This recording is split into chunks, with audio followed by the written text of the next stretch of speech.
Good morning, good morning, good morning, good morning, good morning. Welcome to WCBI News Sunrise. Well, Fulton police continue their investigation into a Tuesday afternoon shooting. Well, help is on the way for Lowndes County residents. A man wanted in connection with a Clay County home invasion is now behind bars. The National Guard's 298th Combat Sustainment Support Battalion is expected to be home in January. An Alabama truck driver remains hospitalized this morning after his 18-wheeler overturned in Columbus. Crews renovating the old portions of OCH Regional Medical Center had an unexpected run-in with bats. Construction workers apparently disturbed the area where the bats have chosen to hibernate for the winter. New nightclubs may have to wait a little longer to open in Okolona.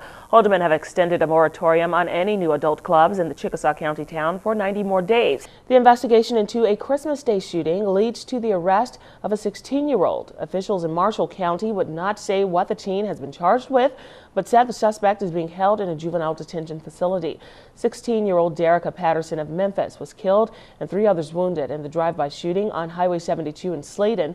31-year-old Corey Albright of Rossville, Tennessee was arrested Tuesday while authorities continue to search for 22-year-old Rico Fleming, also of Rossville. Congress isn't even back in session yet and the bickering has already begun.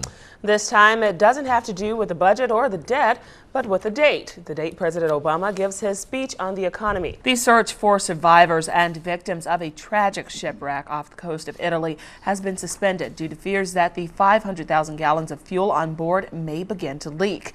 Well, this lady has certainly learned to stress less. A Noxubee County woman celebrated her 100th birthday over the weekend. Miss Berthy Hyde. Wow, that looks like fun. You're reaching there, Will. You can tell she has an artist's touch. Exactly. I can just see her painting those little happy little tree limbs and then swoosh with the brush. It's your world. Exactly. Put a tree in. Java beans. And So old cute. Java, 7 months old, red Boston Terrier. Java Beans actually runs and jumps on beds to wake people up in the morning, get the kids ready for school, and he won't stop until the kids are up. That's right, Java. Good morning.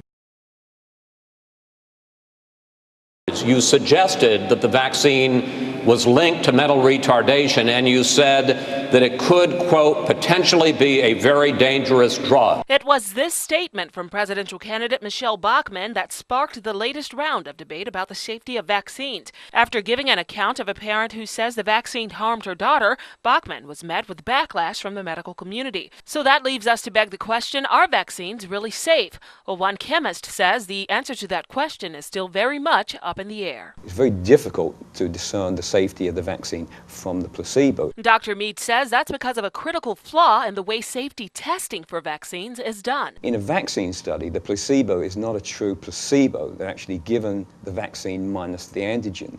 And so the placebo group, the control group, is given aluminum. Now, why aluminum? It's actually in the HPV vaccine, and it's there to stimulate the immune system so that antibodies are produced and they stick around for a while. But if the control group is also getting aluminum, it's not a true placebo. Water-soluble forms of aluminum, like those in vaccines, have been linked to several health problems, including dementia, damage to the central nervous system, and loss of memory. Vaccine safety studies track the negative effects on the group given the placebo versus the group given the actual vaccine, leading to results that suggest the vaccine is not harmful. Dr. Mead says one simple change to the way vaccines are tested could lead to more accurate figures. I think that you should take one group and give them the vaccine, and the second group, give them nothing. Give them a little bit of saline solution or water. The HPV vaccine has been proven in clinical trials to be effective in the prevention of cervical lesions and precancerous conditions, but many experts say the safety studies for them need reform. I have asked several researchers in this area why they do it that way, and the best answer I could get was that that's the FDA standard. And a growing coalition of scientists, medical experts, and parents says it's the FDA that should take a second look. In Starkville, Christian Kirk, WCBI. It has all the lights, the sounds, and the excitement of the casino. Online gambling is a guilty pleasure of many Mississippians, but the legality of the game still seems to be a gray area. One of our viewers asked, is online gambling legal in Mississippi? And we thought it was a good question, so we went to an expert for some clarification. Online gambling is an illegal act in the state of Mississippi unless you're gambling at one of the licensed facilities within the state, a licensed casino, then you're committing a crime. Whether you gamble in your backyard or gamble online, it's still a crime. Currently, people get around the law by playing online with casinos that are based in other countries.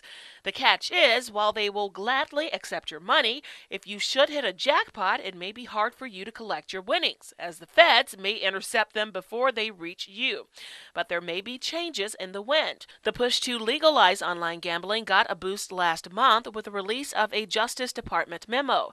The legal opinion opens the door for states to decide whether or not to allow it, saying the act would not violate federal law. But until those words come down from state officials, it's best that you stick to play that does not require you to pay. In Columbus, Christian Kirk, WCBI News.